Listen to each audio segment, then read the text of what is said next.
Imagine que você está caminhando por um deserto escaldante. O chão está rachado. A garganta queima e ao olhar ao redor você percebe que os seus recursos se esgotaram e a sua energia mental chegou ao fim da linha. No mundo em que vivemos, o vazio é visto como um fracasso.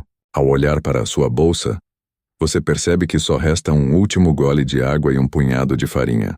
Você olha para o sinal de derrota como o fim de uma história. Mas escute a palavra de Deus para você hoje. Na economia do céu, o vazio não é um cemitério. O vazio é o berço do milagre. Olhe para o céu e pergunte, Senhor, onde está a tua promessa? Porque o Senhor permitiu que eu chegasse a esse estado de esgotamento total.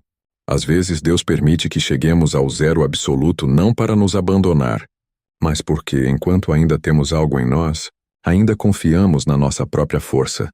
E é somente quando tudo se esvazia que passamos a depender completamente de Deus. A sensação de estar correndo com o tanque vazio é uma das dores mais agudas da alma humana. Enquanto ainda temos um pouco da nossa própria força, não damos espaço para a força de Deus. Enquanto você tenta resolver tudo sozinho, carregando o peso nas próprias mãos, algo dentro de você continua sendo consumido em silêncio. E é nesse desgaste invisível que muitos se perdem, tentando resistir até o último limite, sem perceber que o verdadeiro alívio não está em continuar correndo, mas em finalmente se render. Vivemos em uma cultura de cansaço mental, onde o nosso máximo parece nunca ser o suficiente. Tentamos resolver tudo com a nossa própria inteligência, enquanto Deus observa em silêncio.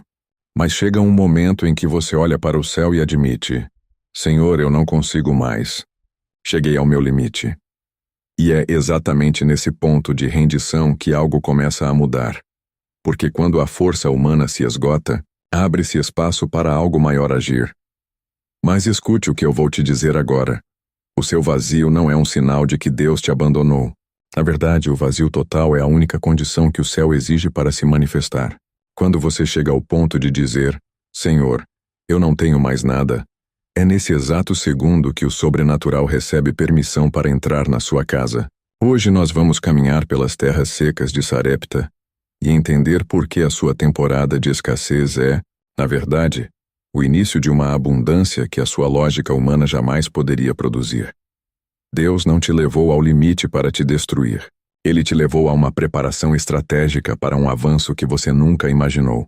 Hoje, vamos entender por que Elias não foi enviado a um rei rico, mas a uma viúva estrangeira que estava preparando a sua última refeição para morrer, caminhando por uma estrada empoeirada, sob um céu azul sem nuvens, em meio a uma terra seca.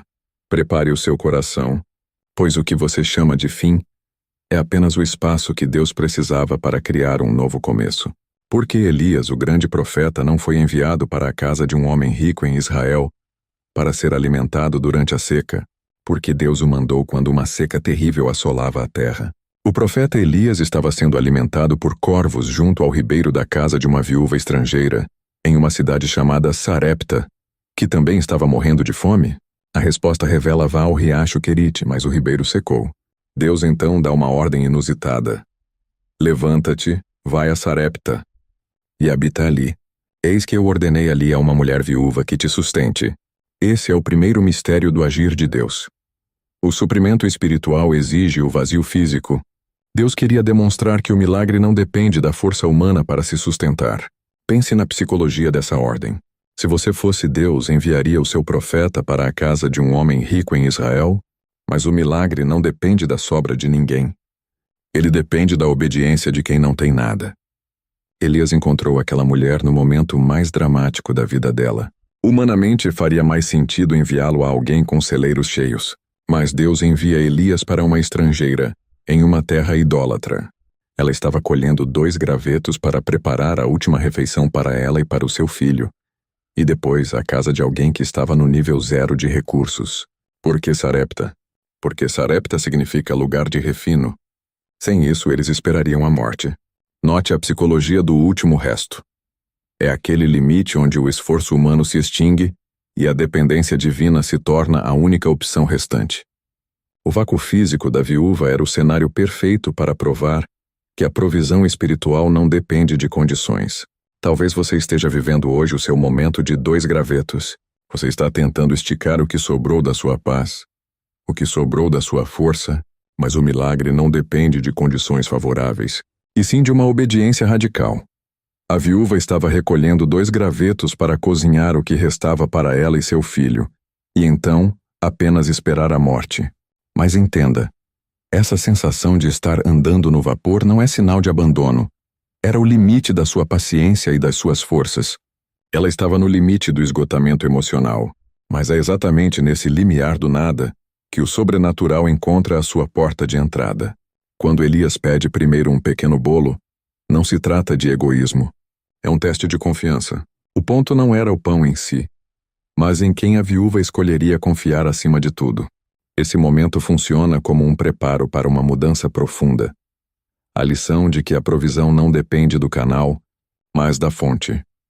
É a ideia de que, mesmo em um cenário de escassez, a confiança redefine o resultado.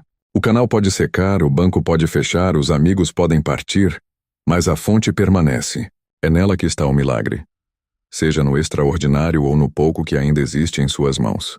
Muitas vezes, o que impede o avanço não é a falta de recursos, mas a dificuldade de reconhecer de onde vem a verdadeira sustentação. A cena começa com Elias falando com a viúva, em um encontro que carrega mais do que palavras, carrega uma decisão. O verdadeiro avanço sobrenatural muitas vezes é travado pelo medo de soltar os últimos restos. Aquilo que ainda parece garantir alguma segurança. Em seguida, a câmera se aproxima em um close-up, mas sem perder o contexto, mostrando a viúva entregando um pequeno pedaço de pão ao profeta. Esse gesto simples revela um conflito profundo. Quantas vezes alguém se apega a um emprego que adoece, a um relacionamento que esgota, ou a uma ideia que já perdeu o sentido, acreditando que ao soltar não restará nada? Ao fundo, o campo de trigo balança com o vento, simbolizando promessa e abundância, enquanto a cena reforça uma verdade essencial, a chamada lei do jarro vazio. Enquanto o jarro estiver ocupado com a farinha do medo, não há espaço para o azeite da unção. A viúva precisou liberar sua última porção finita para entrar em um fluxo infinito. Foi nesse ato de entrega que a escassez deixou de ser o fim da história e passou a ser o ponto de partida para algo maior. Elias faz um pedido que soa cruel. Faze-me primeiro um pequeno bolo. É nesse ponto que a história se conecta com você, porque o seu sarepta pode ser o seu esgotamento mental.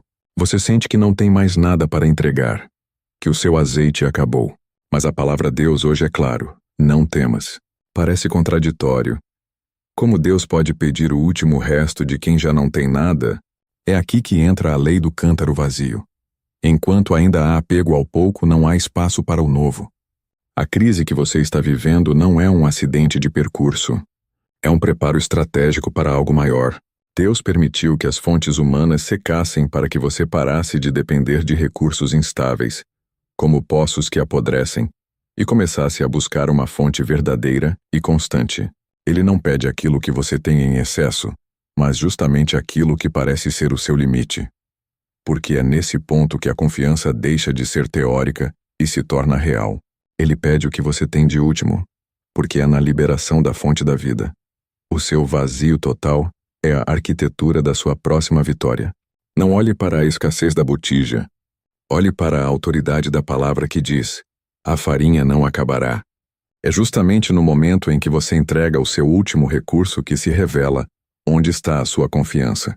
Se a viúva tivesse guardado aquele punhado de farinha para si, nada mudaria, mas a promessa era clara. A farinha não se acabará e o azeite da botija não faltará.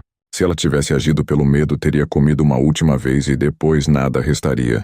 Ao liberar sua porção final, porém, ela transformou a própria realidade. Saiu de um recurso finito para um fluxo infinito. E isso levanta uma pergunta direta. O que você está segurando hoje por medo? Talvez o que você está vivendo agora seja o momento mais confuso da sua caminhada. Você obedeceu a Deus, você entregou o seu último bolo, e o milagre aconteceu. A farinha não acabou e o azeite não faltou. Mas de repente uma nova tragédia bate à sua porta. A Bíblia diz que depois dessas coisas, o filho daquela mulher adoeceu e morreu. Imagine a dor daquela mãe. Ela poderia pensar: Senhor, por que me deu comida se ia levar o meu filho? Por que me deu estabilidade para depois me dar o luto? Esse é o paradoxo da escassez. Muitas vezes a crise mais profunda ocorre logo após o início da provisão. Deus permite isso para testar se você confia no milagre ou no Deus que opera o milagre. É fácil adorar quando o jarro está cheio. Mas o que você faz quando a vida tira o que o jarro não pode comprar? Em 2026, muitos estão vivendo essa exaustão emocional. Você recuperou suas finanças, mas perdeu sua paz. Você reconstruiu sua carreira, mas seu propósito parece morto. Escute a palavra de Deus. Ele não te trouxe até aqui para te abandonar no luto. Ele permitiu que o que era vital morresse para te mostrar que ele tem poder não apenas para sustentar a vida, mas para ressuscitar o que já foi dado como perdido. Quando Elias vê o menino morto, ele não entra em pânico. Ele o leva para o quarto alto e realiza uma ação que é um verdadeiro projeto de intercessão. A Bíblia diz que ele se estendeu sobre o menino 3 vezes. Por que 3 vezes? Porque a ressurreição exige um alinhamento total: corpo, alma e espírito. Elias estava ensinando que para trazer vida de volta ao que morreu na sua vida, seja um sonho, um relacionamento ou um projeto, você precisa de mais do que uma oração superficial. Você precisa de intensidade, de foco e de autoridade. Elias não pediu permissão para a morte. Ele clamou ao dono da vida com a autoridade de quem sabia que o vazio total do menino era o espaço que a glória de Deus esperava para preencher. A palavra de Deus para você hoje é: pare de chorar sobre o que morreu e comece a profetizar sobre os cadáveres dos seus sonhos. O mesmo poder que soprou nas narinas daquele menino em Sarepta está disponível para você agora. Não aceite o fim quando o autor da vida ainda não escreveu o último parágrafo.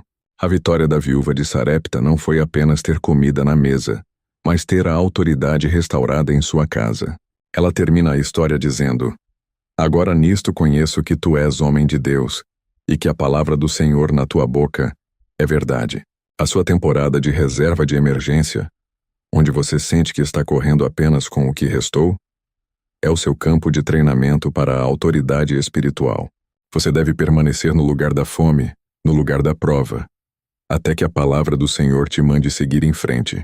A abundância sobrenatural não é ter muito para esbanjar. É saber que a fonte nunca seca enquanto você permanece no centro da vontade de Deus. Assuma sua autoridade sobre o seu Sarepta. Declare que o seu esgotamento mental e emocional chega ao fim hoje, porque você decidiu soltar o que restava para segurar a mão daquele que multiplica. O seu não tenho nada se torna o convite para o Deus tem tudo. Para que este sussurro de Deus mude a sua realidade agora, eu te proponho um desafio prático. Eu quero que você faça uma auditoria dos restos. Olhe para a sua vida hoje e identifique o que você está segurando com tanto medo de perder, que acaba ocupando o espaço de Deus. Pode ser um vício emocional, uma mágoa antiga ou até um projeto que no fundo você já sabe que não é para você. Escreva isso em um papel e em oração diga: Senhor, eu libero esse resto para receber o teu fluxo. Prove ao seu coração que o vazio não te assusta mais, porque você sabe quem vai preenchê-lo. Entender o mistério do vazio e aprender a viver pela providência divina exige que a gente mergulhe nas Escrituras todos os dias. A história da viúva de Sarepta é apenas uma das lições de poder que Deus deixou para o seu fortalecimento. Para te ajudar a construir essa intimidade e a ouvir as palavras do Pai com clareza, eu deixei aqui embaixo, na descrição deste vídeo e também no primeiro comentário fixado, o link de um site oficial, para você adquirir a sua própria Bíblia de estudo. Ter a palavra de Deus em mãos é ter a garantia de que, no dia da seca, você terá água viva. Ao comprar através desse link, você não paga nada a mais e ajuda este canal a continuar levando mensagens de ressurreição a milhares de vidas que já tinham desistido de sonhar. Agora cele a sua fé com uma declaração de autoridade. Escreva nos comentários: o meu vazio é o lugar do meu milagre. Ao comentar isso, você está dizendo para a morte e para a escassez que o trono da sua vida pertence ao Deus que multiplica. Se inscreva no canal para não perder a próxima palavra de esperança. Deixe seu like e compartilhe este vídeo com alguém que sente que o azeite acabou. Seja você o canal da provisão de Deus para essa pessoa hoje. O comando é do céu. A vitória é certa. Até o próximo vídeo debaixo da unção do Deus de Elias. Amém.